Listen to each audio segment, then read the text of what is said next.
maalmood waa munaasabad iyo fursad mudan inaynu dadaalno oo ka faa'iideysano in badan baa sanadkii hore joogtay laakiin ajashoodii dhamaatay in badan oo joogtana hadda way joogaan laakiin sanadka dambe gaari dooni maayaan yaa kamida Allahu a'lam aniga idinkuba inaan ciidiba inaga noolaan baa laga yaabaa oo haddaynan fursadan ka faa'iideysan mid lamida aanay ina soo marin adduunyada intaasaan soo wadnay orod iyo dadaal baan wadnay dhididka inaga dhamaaday intaynu u yarkaadino oo haddaynan wada joojinaynay aan yaraha yarayno bal aynu cibaadadii iyo khayrka ku dadaalno nabigeena sallallahu alayhi wa sallam labadaba waa ina yiri war maalmaha waa khayr badan yihiin waa ina yiri amalkooduna waa khayr badan yahay war dadaalo oo cibaadadii iyo khayrka ku dadaalana waa ina yiri labadaas nabigeena alayhi salatu wasalaam nasiixa iyo daacadnimo inoo yiri iyo aakhiradeenna sidaynu u liibaan ilahay waxaa nabigeena ka sugan xasan uu yiri adaabyaamaha adduunka oo dhan 12 ka bilood maalmaha soo mara 10 kan maalmood baa ugu fadli badan sida xadiiska Jaabir marna wuxuu yiri amal saalix oo la sameeyo maalmahan 10 ka waqti uu ka fadli badan yahay malaha faradka kale uu ka fadli badan yahay sunnadeeduna sunnada kale ay ka fadli badan tahay soonkiisa kale uu ka fadli badan yahay sadaqada kale ka fadli badan quraanka la akhriyo kale ka fadli badan dhikriga iyo tasbiixdu midka kale ka fadli badan toobada iyo istighfaartu kale ka fadli badan ilaahay anbiyadu kala fadilay oo aadamaha kala fadilay oo maalmaha iyo bilaha iyo sanadadu kala fadilay oo wuxuu kala fadilay amalka maalmahan 10ka maalmo la fadli ama jiraan habeenaha hadii la yiraahdo 10ka ramadaan u dambeeya u fadli badan maalin hadii la yiraahdana 10kan Arafo ugu horeeya ugu fadli badan nabiga nusaa darteed wuxuu yiri ku dadaalay cibaadada iyo taacadka si guud baa laga rabaa qof waliba cibaadadka ilaahi abwaab fara badan weey aadamuhuna mid baaba loo furaayo loo fududeeya qof soonka loo fura soonka u fududba qof salaada loo fura qof quraan akhriska loo fura qof dhikriga iyo tasbiixda iyo wardiga kala loo fura qof sadaqada iyo maalka loo fura qofba meelba ilaahi u fududeeya laga yaabo kuwa ka fududaa inay ku adkaadaan oo xogaya inay naftiisu u jajabnayn arintaasi waxay leedahay maadaama ilaahi abuurkiisa aadamaha uu kala duway abwaabta cibaadadka waxa loo badiyay mid haday kugu yar cuslaato mid inay ku fududaato dadkana waxa saa loogu kala duway cibaadadka fara badan mid waliba qayb ku mashquulsan oo noolaysa in laga helo oo cibaadana aan laga hajiro inta laga haajiro wax sameynayaba aan la waayin qof baa maanta dhan wuxuu maanta dhan quraan loo akhriyaa u fudud laakiin soon uma sahlana qof baa maanta dhan tukaa u fudud laakiin soonka uma sahlana nin baa inuu soomay u fududahay laakiin sadaqa bixinteed ku adag tahay nin baa soonka iyo salaadu ay ku adag tahay laakiin sadaqadu u fududahay baab waliba dad camira looma waayo walidaalika cilmiga laftiisu soomaydan arag culimadu nin baab inuu ku takhasuso si culumta aynan u dayacmin aynan u wada guurin baa qolaba qalbigooda qayb loo fududeeyaa haday culumtu diin tahay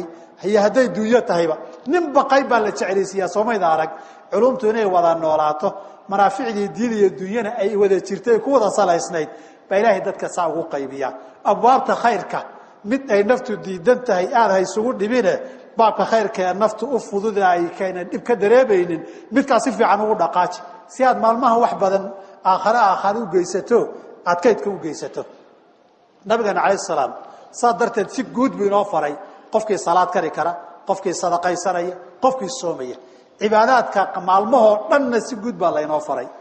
maalmaha guud ahaan cibaadadka qaarna dadkoo dhan inay u fududaadaan la rajaynayo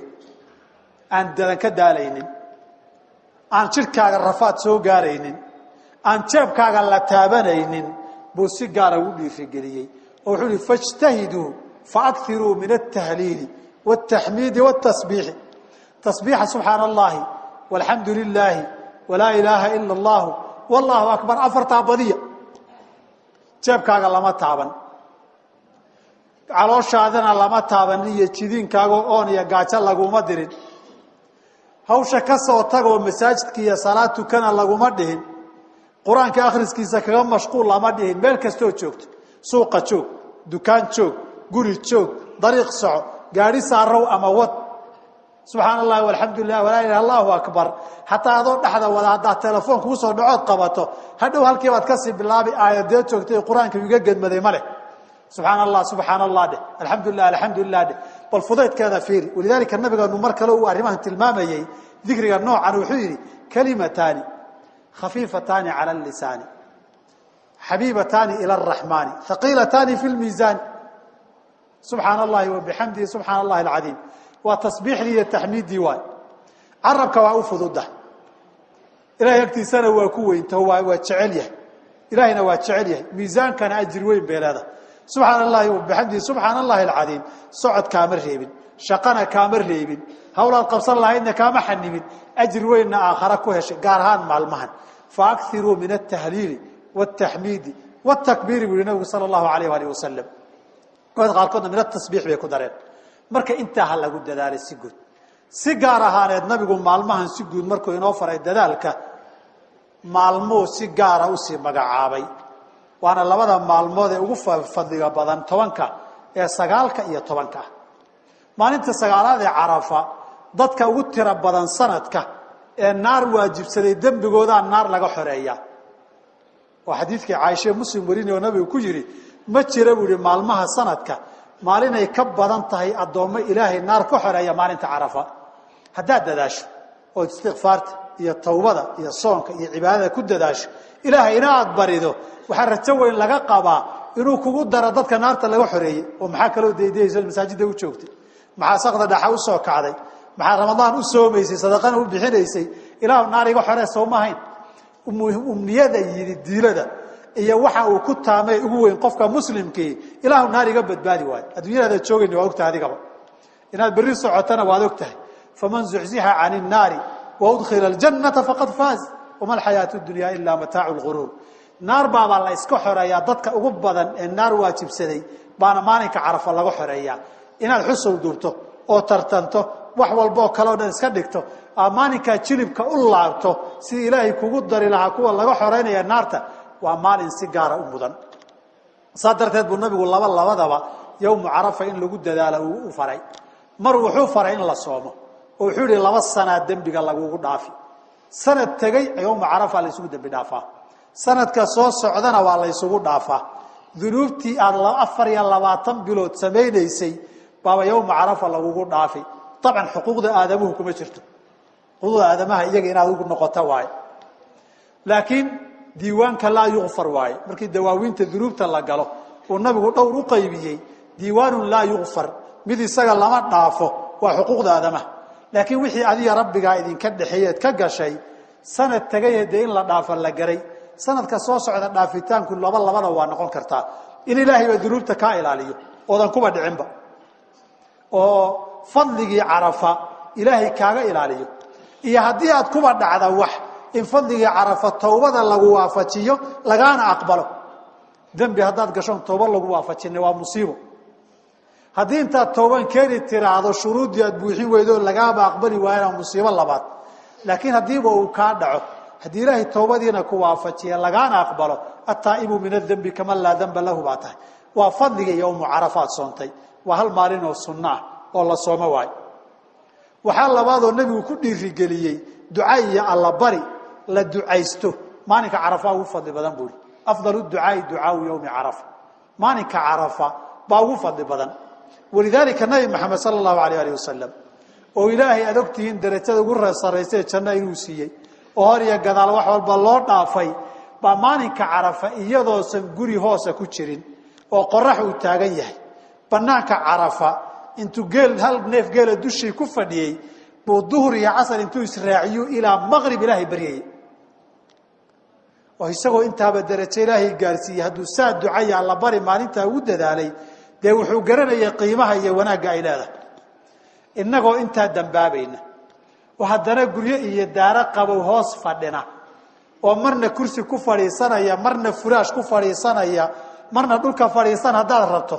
marna istaagay oo socon kara inaad aad u ducaysato Ilaahay barida maxaa ku diiday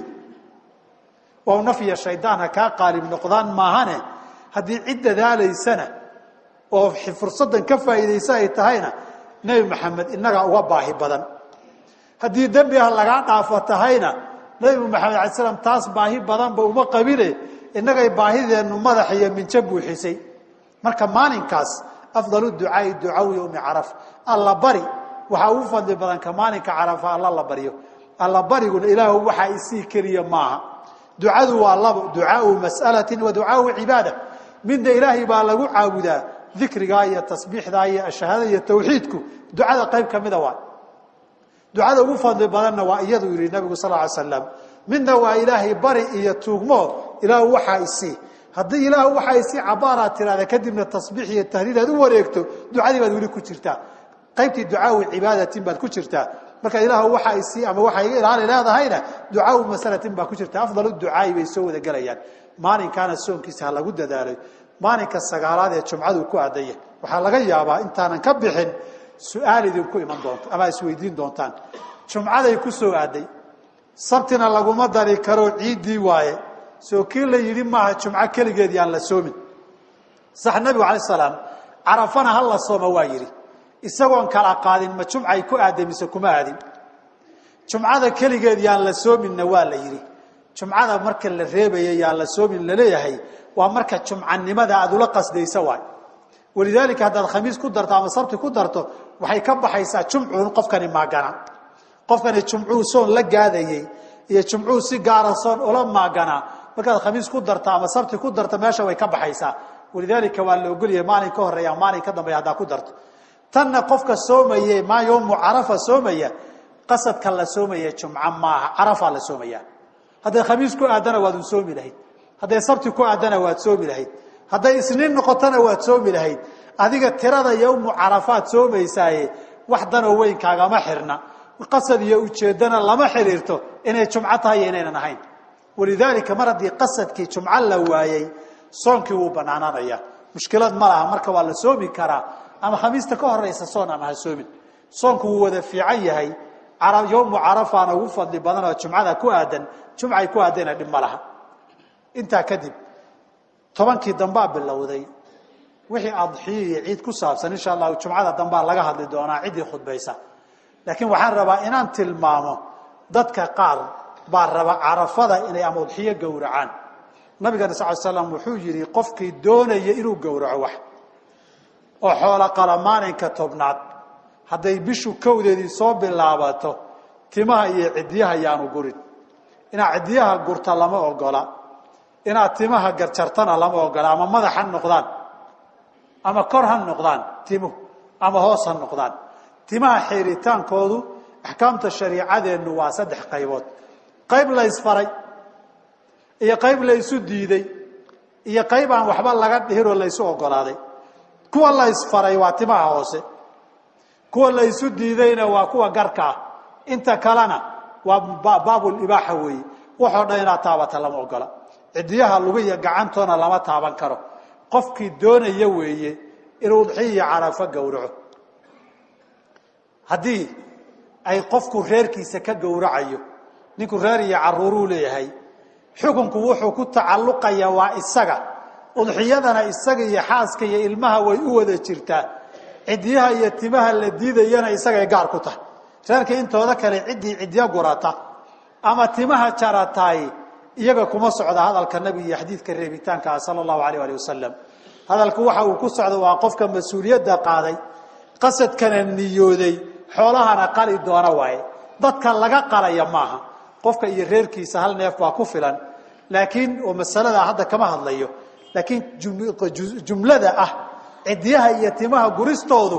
cidda reerka odayga ka ah marka labaadna doonaya inuu wax qalo bay u gaar tahay reerka iyo ilmaha kala ma khusayso walidaalika su'aasha waxay badataa marka intii la gaaro maalinka 9aad iyo 8aad la gaaro ciidana loo tima jaranayo ninkii odayga ahaa mooyeen reerka iyo ilmihii ciidda saama la isugu diyaarin kara ha mushkilad ma laha isaga uu weeyeen iska ilaaliyo hadduu xoolo qalayo ilaahay subhanahu wa ta'ala waxaan ka baryayaa cibaadaadka iyo khayrka inuu ina waafajiyo kuwii naarta laga xoreeyay jannada mutana inaga dhigo ayaantan dadaalkeedana ilaahay noo fududeeyo اللهم إنا نسألك الهدى والتقى والعفاف والغنى اللهم الهمنا رشدنا واعذنا من شرور أنفسنا